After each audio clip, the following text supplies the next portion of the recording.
Innal hamdalillah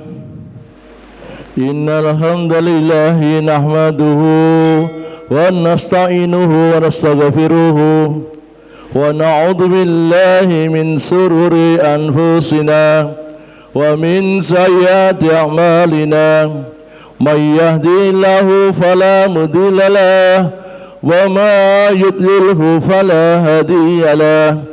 Asyhadu an la ilaha illallah wahdahu la syarika lah wa asyhadu anna Muhammadan abduhu wa rasuluh. Faqala ta'ala bil kitabil karim. A'udzu billahi minasy syaithanir rajim. Bismillahirrahmanirrahim.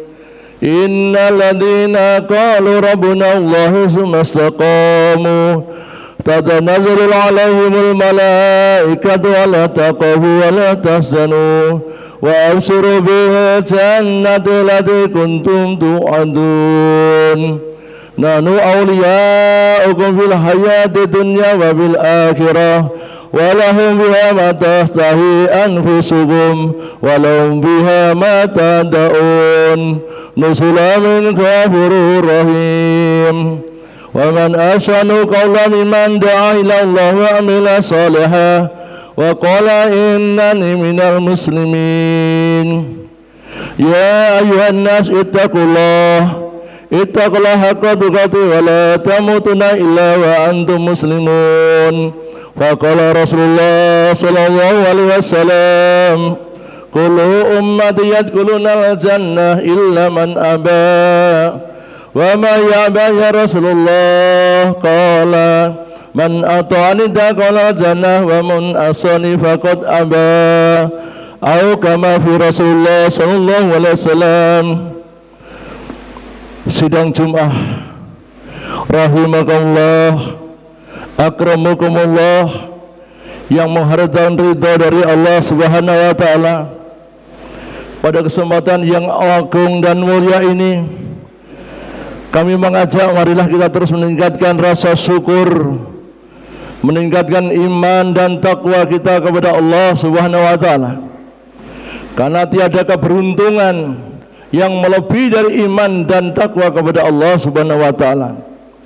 Sebaliknya jamaah yang mulia, tidak ada satu musibah yang paling besar, kecelakaan yang paling hebat, bencana yang paling besar kecuali adalah kita itu maksiat kepada Allah, mengingkari perintahnya Allah, ya, menjauhi dari semua perintahnya Allah.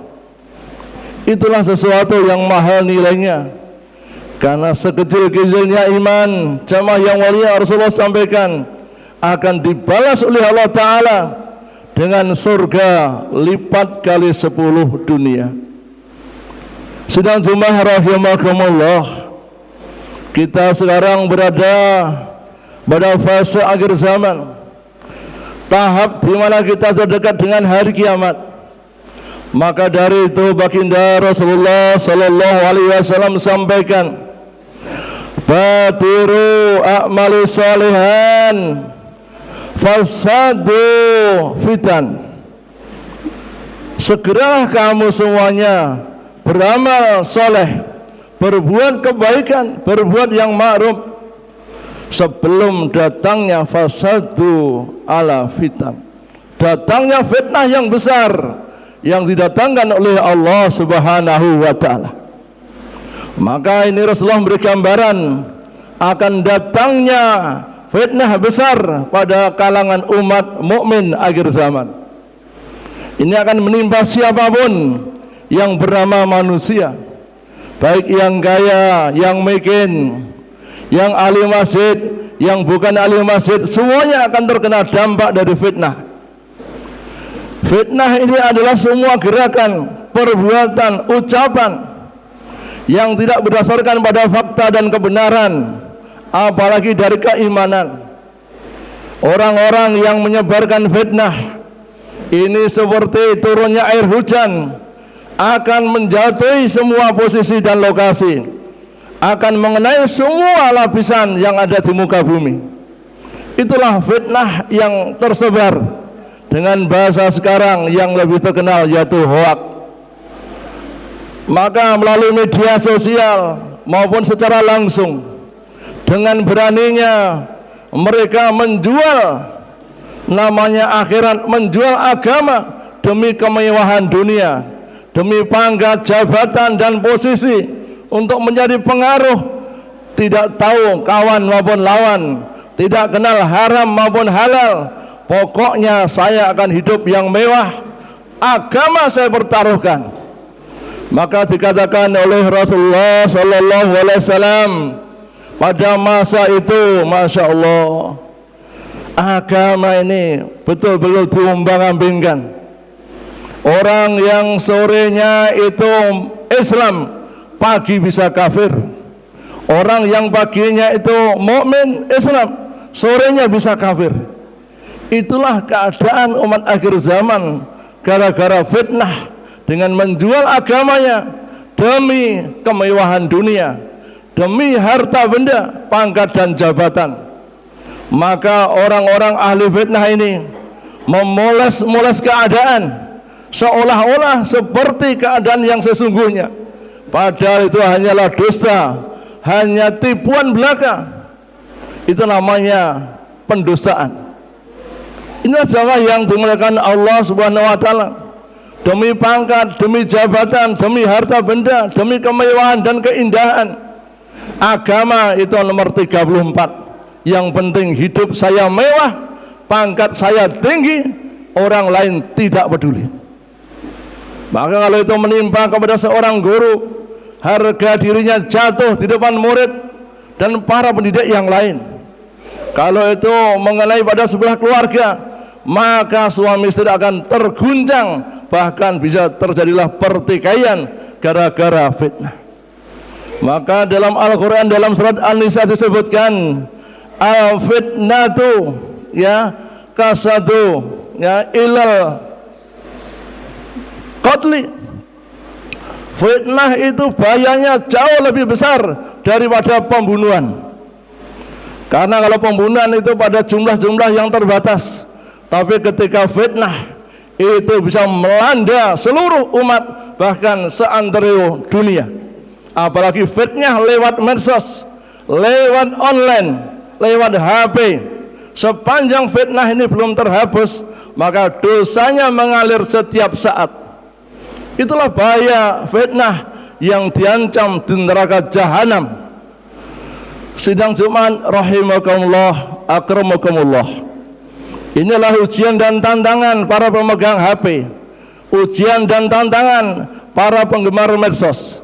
Jangan mudah-mudah membuat tulisan yang tidak mengandung pahala di sisi Allah Subhanahu wa taala. Jangan-jangan yang kita sampaikan adalah fitnah-fitnah belaka. Maka jamaah yang mulia, Rasulullah SAW tandaskan, ahli fitnah ini akan berikan hukuman 80 kali dera atau pukulan atau cambukan.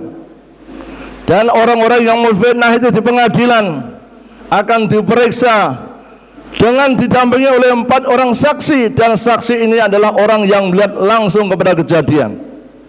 Kalau ini tidak terbukti, maka ahli fitnah ini bisa diberi hukuman yang berat oleh pengadilan. Inilah jamaah yang mulia, tampaknya bermain-main, tampaknya bersendau gurau, tapi melukai manusia seluruh dunia. Jamaah yang dimuliakan Allah Subhanahu wa taala. Sisi yang lain, dengan fitnah ini sebenarnya juga sudah masuk pada arena muflis. Ya, hancurnya pahala kita, ya, hancurnya amalan kita gara-gara suka memfitnah. Sidang jemaah rahimakumullah, fitnah ini melanda sejak zaman Rasulullah sallallahu alaihi wasallam. Pada masa itu, pada tahun keempat Hijriah, maka ada seorang pemimpin pasukan yang bernama Marwan bin Al-Khattab. Marwan Al-Khattab ini Masya Allah ditugasi untuk inspeksi setelah terjadinya perang, untuk melihat barangkali ada pasukan, ada prajurit, ada rombongan yang tercacar atau meninggal atau sakit. Setelah diadakan inspeksi, ternyata yang tertinggal-tinggalah Aisyah radhiyallahu anha. Maka istri Rasulullah ini akhirnya diantar ke Madinah. Maka kesempatan ini digunakan, ini peluang emas celah untuk memfitnah kepada Aisyah dan Marwan. Maka diembuskan yaitu berita hoax bahwa terjadi perselingkuhan antara, masya Allah, ya, ini Ummul Mukminin Sayyidah Aisyah radhiyallahu anha dengan Marwan. Maka lemaslah tubuh Aisyah. Maka masya Allah risalah baginda Rasulullah sallallahu alaihi wasallam. Maka langsung Allah mengadilinya. Allah akhirnya menjelaskannya. Bahkan orang-orang yang memfitnah ini nama-namanya sudah dicatat semuanya. Inilah jamaah yang dimakan Allah Subhanahu wa taala. Yang bernama Abdullah bin Ubay, ya, ini memfitnah Sayyidah Aisyah radhiyallahu anha, tidak tanggung-tanggung, akhirnya seluruh Madinah menjadi guncang. Bahkan Rasulullah sendiri terkena fitnahnya. Apalagi diperkuat oleh Hasan bin Sabit yang juga ikut mendukung berita-berita hoax itu. Termasuk kepercayaan Rasulullah ada yang membangkang juga, yang akhirnya juga mendukung Musailamah Al-Kadzab, seorang nabi palsu yang sering juga membuat berita-berita hoax. Ini jamaah yang mulia. Jadi kita sekali lagi harus betul-betul selektif. Setiap kita bicara, setiap kita memasukkan tulisan pada media sosial atau media cetak yang lain, dipikirkan 2-3 kali, bahkan 1000 kali. Apakah ini melukai banyak orang, melukai seseorang? Karena bahaya dari fitnah itu lebih kejam, lebih besar daripada pembunuhan. Inilah jamaah yang dimuliakan Allah Subhanahu wa taala. Maka Rasulullah bertanya, "Ana muflisa?" Maka dijawab, la a'mal, ya, la dirham, ya, orang yang enggak punya dirham adalah orang yang muflis, ya, orang yang enggak punya harta, orang yang muflis, orang yang bangkrut. Orang yang bangkrut itu dikatakan Rasulullah adalah orang yang besok, ya, ke akhirat dengan membawa, ya, bergudang-gudang pahala, baik pahala sholat Jumat, pahala sholat fardu, pahala puasa, pahala haji, pahala sedekah, pahala jihad, berkumpul jadi satu. Tetapi sisi lain dia juga menzalimi orang lain, termasuk memfitnah, berghibah, ya, melukai hati tetangganya. Maka setelah ditimbang dan dihitung, ternyata dolimnya lebih besar. Dolimnya lebih besar, apalagi pendoliman lewat sarana HP atau media sosial. Maka kita harus waspada dan hati-hati. Jangan sampai pahala kita yang bertumpuk, pahala-pahala kita yang segudang, akhirnya terbakar habis, bahkan kurang, terjadilah muflis, terjadilah kebangkrutan, sehingga dosa orang-orang yang kita fitnah, dosa orang-orang yang kita dolimi, yang kita gibah setiap hari, maka dosanya diserahkan kepada kita semuanya. Jadilah kita terlempar ke neraka jahanam. Sidang jemaah yang dimuliakan Allah Subhanahu wa taala. Maka hari-hari kita semuanya memohon perlindungan dari Allah Subhanahu wa taala, memohon naungan dari Allah Subhanahu wa taala, sehingga dengan memohon tersebut Allah turunkan ma'iyatullah. Apakah ma'iyatullah? Yaitu Allah akan bersama kita, Allah akan menjadi mata kita, Allah akan menjadi tangan kita. Maksudnya mata kita dalam pengendalian Allah Subhanahu wa taala menuju pada kebaikan, bebas dari fitnah maupun ghibah. Inilah jamaah yang dimuliakan Allah Subhanahu wa taala. Tidak bisa dibendung lagi. Sekarang tidak hanya golongan orang awam, bahkan kiai pun hari-hari pegangnya adalah itu gadget, itu pegangnya juga HP. Ini juga ujian dari Allah Subhanahu wa taala. Kalau kotak hitam ukurannya 3 meter persegi itu Ka'bah, itu barokah, itu nama Baitullah. Masya Allah, berita terakhir sekarang visa umroh bisa 3 bulan. bahkan sudah bisa mencium Hajar Aswad juga. Ini berita yang terbaru. Monggo nanti semuanya bisa menjalankan ibadah, mohon kepada Allah Ta'ala, mudah-mudahan kita semuanya dinaungi Allah Ta'ala, diberikan panjang umur, tapi amalnya juga hasanah.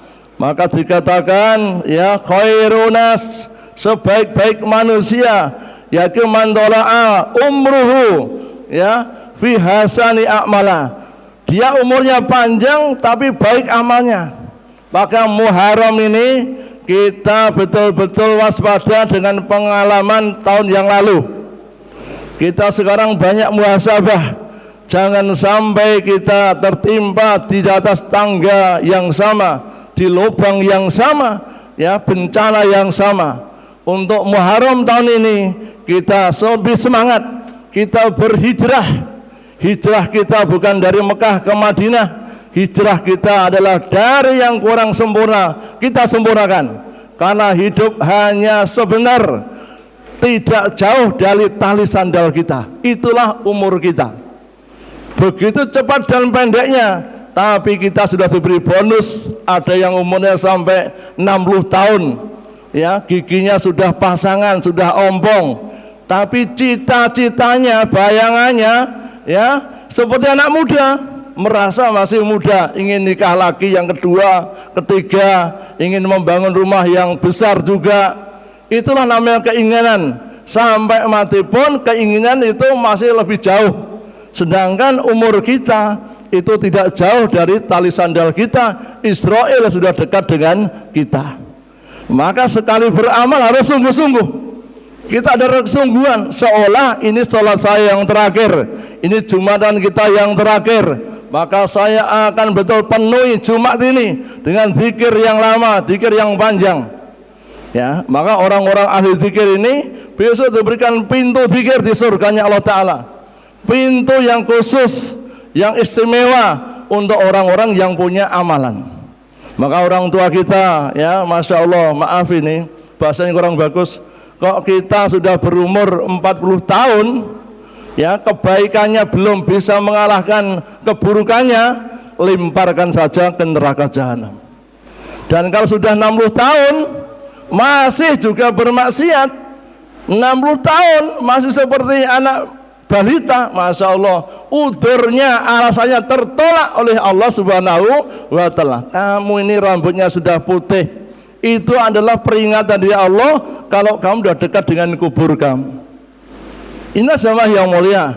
Maka kita bukan asal-asalan sholat, tapi sholat yang betul-betul luar biasa, berlama-lama, zikirnya panjang-panjang. Di masjidnya biasanya hanya 15 menit, sekarang nanti 1 jam kita habiskan zikir kita kepada Allah Subhanahu wa Ta'ala. Mudah-mudahan Muharram tahun ini betul-betul menjadi Muharram yang barokah.